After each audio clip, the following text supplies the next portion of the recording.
السلام عليكم ورحمة الله. السلام عليكم ورحمة الله.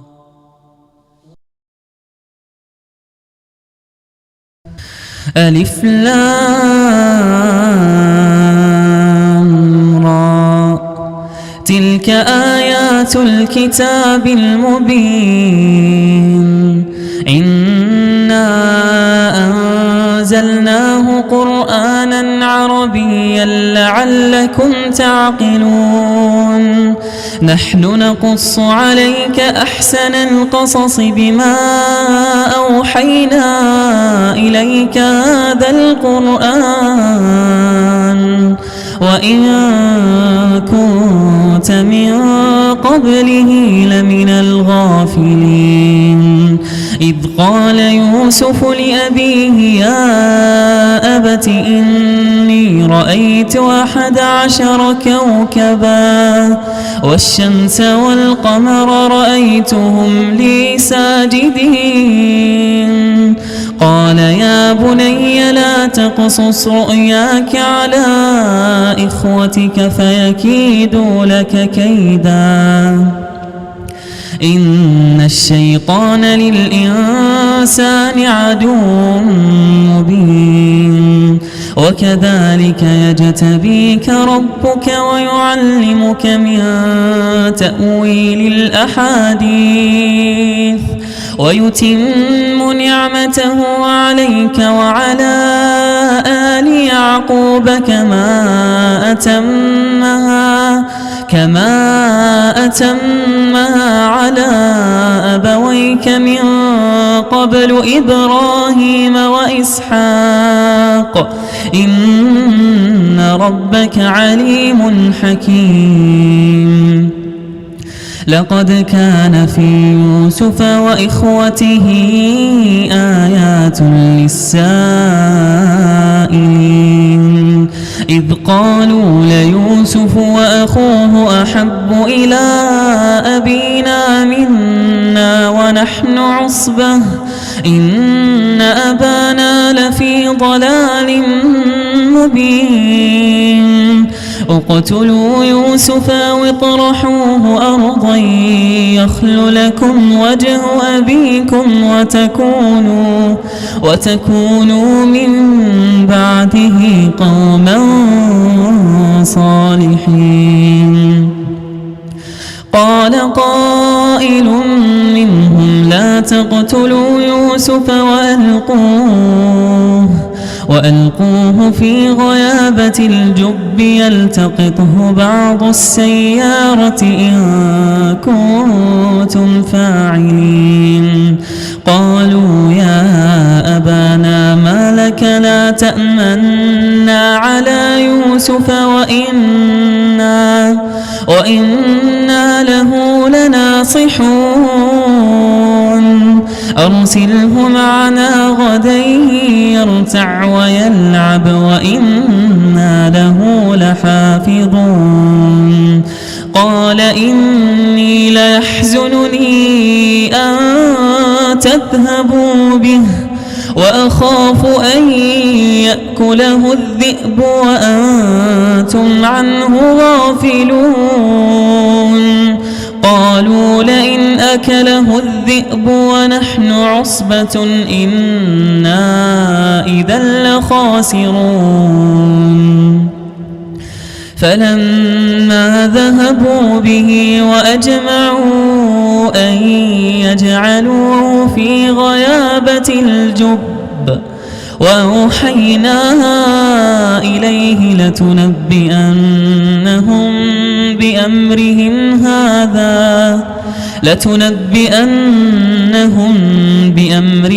هذا وهم لا يشعرون. وجاءوا أباهم عشاء يبكون. قالوا يا أبانا إنا ذهبنا نستبق وتركنا يوسف عند بعد متاعنا فأكله الذئب وما أنت بمؤمن لنا ولو كنا صادقين وجاءوا على قميصه بدم كذب قال بل سولت لكم أنفسكم أمرا فصبر جميل والله المستعان على ما تصفون. وجاءت سيارة فأرسلوا واردهم فأدلى دلوه قال يا بشرى هذا غلام وأسروه بضاعة والله عليم بما يعملون وشروه بثمن بخس دراهم معدودة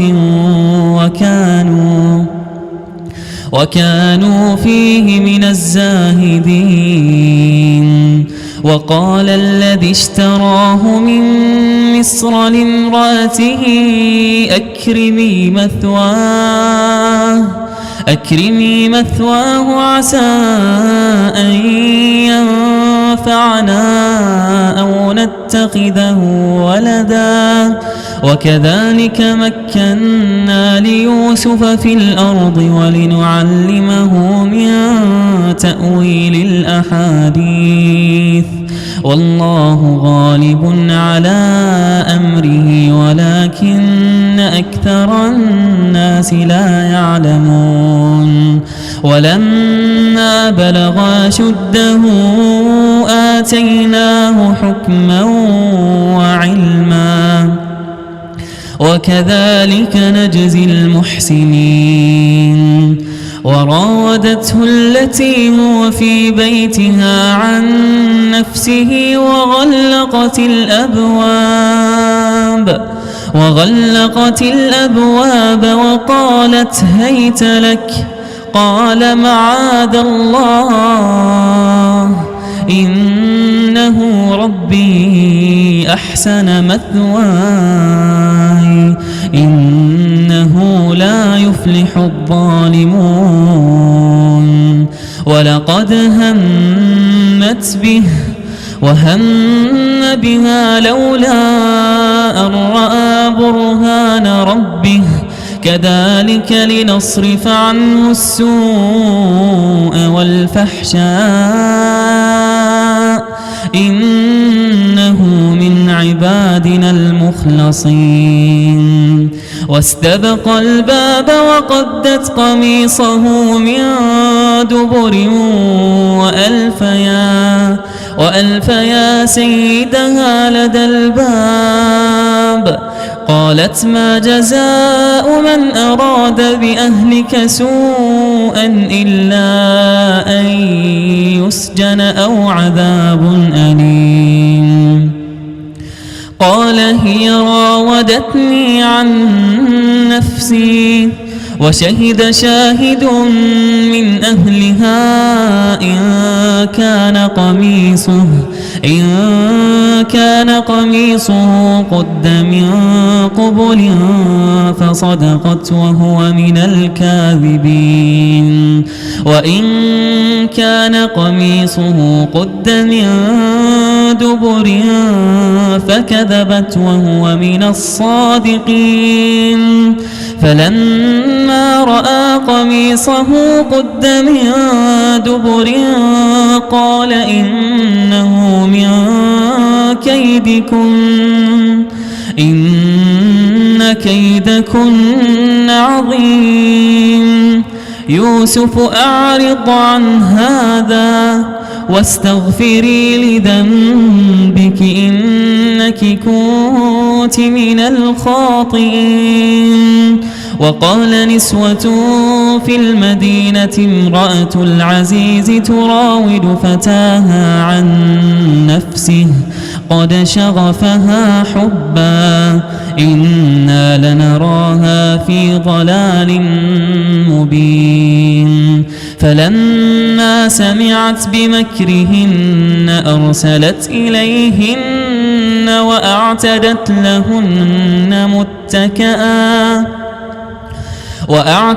لهن متكأ وآتت كل واحدة منهن سكينا وقالت اخرج عليهم. فلما رأينه أكبرنه وقطعن أيديهن وقلن حاش لله ما هذا بشرا إن هذا إلا ملك كريم. قالت فذلكن الذي لمتنني فيه ولقد راودته عن نفسه فاستعصم ولئن لم يفعل ما آمره ليسجنن وليكونن من الصاغرين. قال رب السجن أحب إلي مما يدعونني إليه وإلا تصرف عني كيدهن أصب إليهن وأكن من الجاهلين. فاستجاب له ربه فصرف عنه كيدهن إنه هو السميع العليم. ثم بدا لهم من بعد ما رأوا الآيات ليسجننه حتى حين.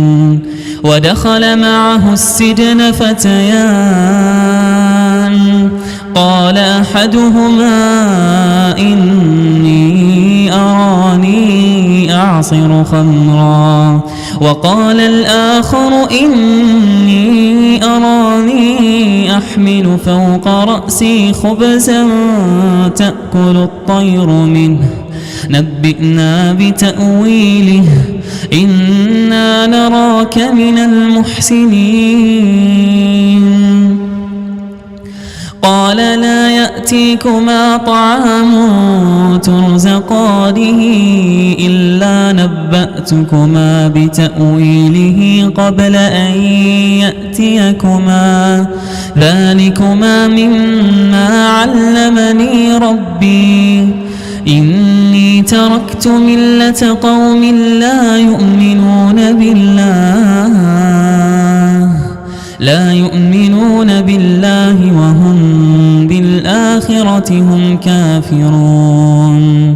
واتبعت ملة آبائي إبراهيم وإسحاق ويعقوب ما كان لنا أن نشرك بالله من شيء ذلك من فضل الله علينا وعلى الناس ولكن أكثر الناس لا يشكرون. يا صاحبي السجن أأرباب متفرقون خير أم الله الواحد القهار ما تعبدون من دونه إلا أسماء سميتموها أنتم وآباؤكم ما أنزل الله بها من سلطان إن الحكم إلا لله أمر ألا تعبدوا إلا إياه ذلك الدين القيم ولكن أكثر الناس لا يعلمون. يا صاحبي السجن أما أحدكما فيسقي ربه خمرا وأما الآخر فيصلب فتأكل الطير من رأسه قضي الأمر الذي فيه تستفتيان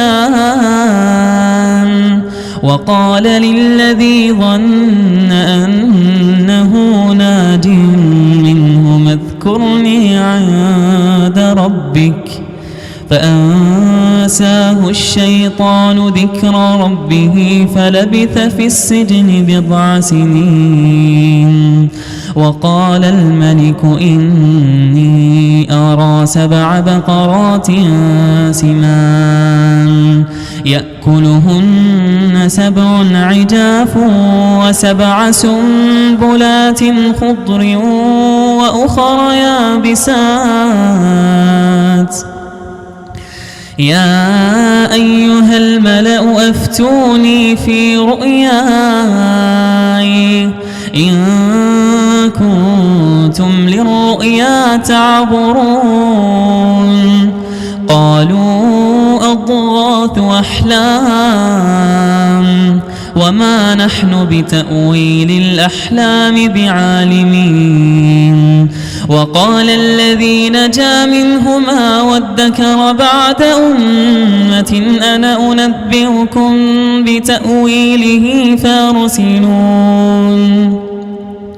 يوسف أيها الصديق أفتنا في 7 بقرات سمان يأكلهن 7 عجاف و7 سنبلات خضر وأخر يابسات لعلي أرجع إلى الناس لعلهم يعلمون قال تزرعون 7 سنين دابا فما حصدتم فذروه في سنبله إلا قليلا مما تأكلون ثم يأتي من بعد ذلك 7 شداد يأكلن ما قدمتم لهن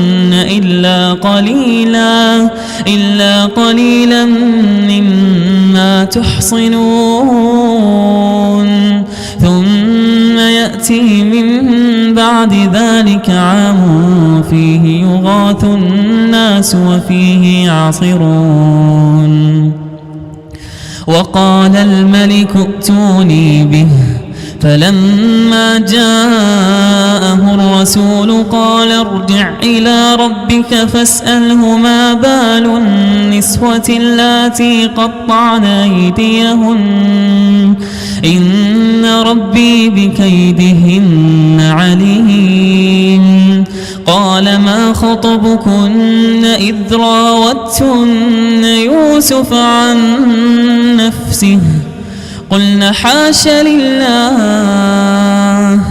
ما علمنا عليه من سوء قالت امرأة العزيز الآن حصحص الحق أنا راودته عن نفسه وإنه لمن الصادقين ذلك ليعلم أني لم أخنه بالغيب وأن الله لا يهدي كيد الخائنين. Red Brick Media.